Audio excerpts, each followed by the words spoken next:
સંધ્યાનો 48 મિનિટનો સમય એટલે 2 ઘડીનો સમય ઈ ભજન કરવાનો સમય છે દેવી, ભોગ ભોગવવાનો સમય નથી. દીતિ માન્યા નહીં. કશ્યપ ઋષિએ સંધ્યા ટાણાનો મહિમા સમજાવ્યો છે અને એમ કહ્યું છે કે દેવી આને ઘોર સમય માનવામાં આવે છે. સંધ્યાનું ટાણું એશા ઘોર તમાવેલા ઘોરાણા ઘોર દર્શના જરંતી યસ્યા ભૂતાની ભૂતેશાની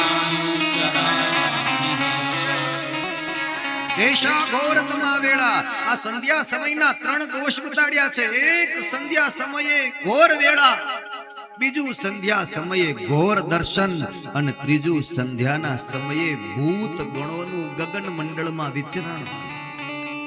ભગવાન કૈલાસના શિખરો ઉપર બેઠા હોય, ભોળાનાથ ભગવાન સદાશિવ કૈલાસના શિખરો ઉપર બેઠા હોય અને એવા સમયે સંધ્યાનું ટાણું જ્યારે થાય ત્યારે ભગવાન મહાદેવ જટાને છૂટી કરે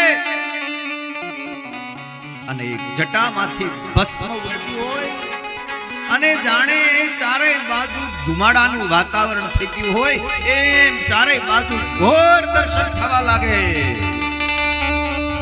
અને ભૂત ગણો ભગવાન મહાદેવનો હર હર મહાદેવ એવો નાદ કરતા હોય અને એ ભોળાનાથ ભૂત ગણોની સાથે નંદી ઉપર અસવાર થાય અને ગગન મંડળમાં સંધ્યાના ટાણે વિચરણ કરવા માટે નીકળે ત્યારે નજર કરે છે કોણ શું કરે છે. કોઈ ભોગ ભોગવે તો ભગવાન મહાદેવને ગમે નહીં.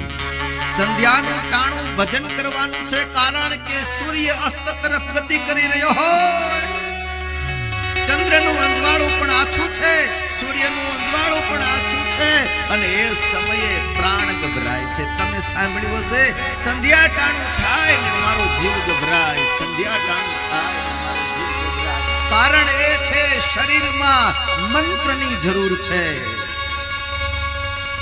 મનને મંત્રની શક્તિ મળે સંધ્યાના ટાણે એટલે ભજન કરવાનું ટાણું છે. વહેલી પરોઢ થાય ત્યારે પણ સૂર્યનું અંજવાળું ઝાંખું હોય, ચંદ્રનું અંજવાળું ઝાંખું હોય એવા સમયે પણ શરીરમાં ઊર્જાની જરૂર હોય ત્યારે ભજન કરવાનું ટાણું. અને એવા સમયને આપણા શાસ્ત્રમાં ઘોર વેળા કીધી છે કારણ કે મહાદેવની જટામાંથી ભસ્મ ચારે બાજુ ઉડે છે.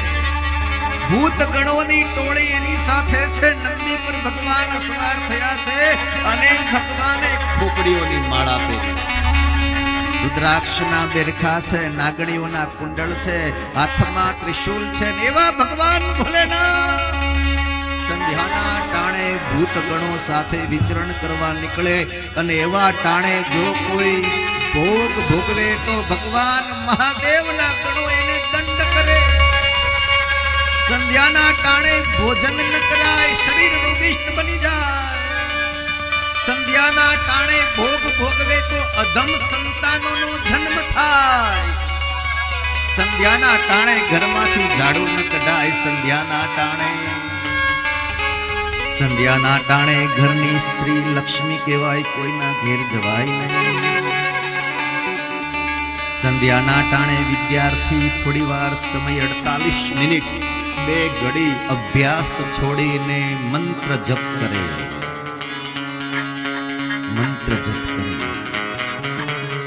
આ સંધ્યાના ટાણે ભોજન ન કરવું, જલપાન ન કરવું, સંધ્યાના ટાણે મૈથુન ન કરવું. સંધ્યાના ટાણે ભગવાન સૂર્ય અને ચંદ્રનું આપણને પૂર્ણતઃ તેજ મળતું નથી. તે સમયે મંત્રની ઉર્જા આપણે જરૂરી હોય છે એટલે ભજન, ઇષ્ટ મંત્રનું ભજન, ગુરુ મંત્રનું ભજન. તમે કહો કે કાંઈ નથી આવડતું, અરે ઓમ નમો ભગવતે વાસુદેવાય. તમે કહો કે ગુરુ મંત્ર નથી, કેમ તો કે અમે ધારણ કર્યા નથી. કૃષ્ણમ વંદે જગદગુરુ, કૃષ્ણને ગુરુ ધારણ કરી લો. કૃષ્ણમ વંદે જગદગુરુ. સંધ્યાનો સમય હોય એ વખતે ભગવાનને યાદ કરવાનો સમય છે. દેવી આ સમય અયોગ્ય છે. કશ્યપ ઋષિ દીતિને સમજાવે છે પણ દીતિ માન્યા નથી.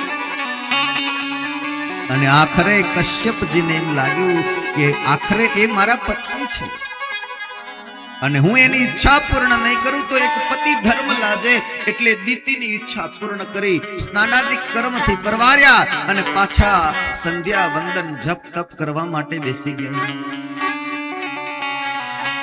અને પછી દીતિને પશ્ચાતાપ થયો અને દીતિએ આવીને કશ્યપ ઋષિની પાસે ક્ષમા માંગી. મહારાજ, મને ક્ષમા કરી દો. મેં અયોગ્ય સમયે અયોગ્ય માગણી તમારી પાસે કરી. મારે આવું ન કરવું જોઈએ.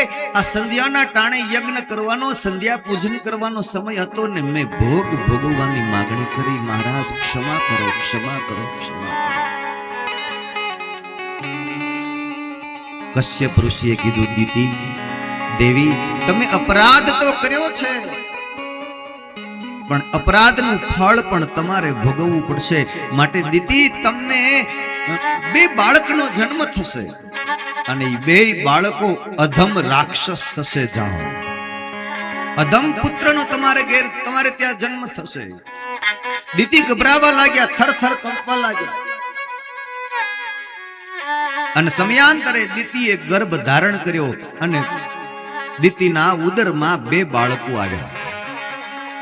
દીતિને ચિંતા થઈ કે મારા પતિ કશ્યપજીએ મને કીધું છે કે તમારા ઉદરથી 2 બાળકનો જન્મ થશે, એ અધમ થશે, રાક્ષસ થશે. પરંતુ હું જન્મ લેવા દઉં તો જન્મ થાય. દીતિએ નક્કી કર્યું કે આ 2 બાળકો અમંગલ વરસાવે અને ચારે બાજુ હાહાકાર કરે, ત્રાસ ફેલાવે, એના કરતા મારા પેટમાં બરાબર છે. એને મારે જન્મ જ આપવો. પેટમાં ને પેટમાં 2 બાળકોને રાખ્યા. ભવિષ્ય તત્સવા ભદ્રા વભદ્રે જઠરા લોકાન સપાલા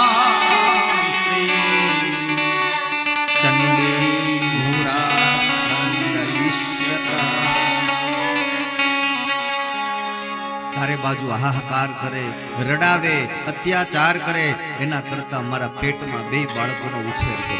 પેટમાં 2 બાળકોનો, આપણે ત્યાં બાળકનો જન્મ સમયાંતરે 9 મહિને જન્મ થઈ જાય, પરંતુ દીતિએ 9 મહિના નહીં 100 વર્ષ સુધી બાળકને પોતાના પેટમાં ઉછેર કર્યો. 100 વર્ષ સુધી બાળકનો જન્મ ન લેવા દીધો. કશ્યપજીએ દીતિને સમજાવ્યા, દીતિ તમે હઠ છોડી દો, બાળકને જન્મ લેવા દો.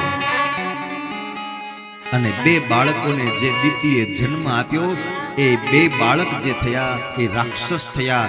એક હિરણાક્ષ થયો અને બીજો હિરણ્યકશ્યપ થયો. આ સંધ્યા વેળાએ ભોગ ભોગવ્યા એનું પરિણામ કશ્યપજી કહે, દીતિ તમે તમારી નજર સામે જોઈ રહ્યા છો.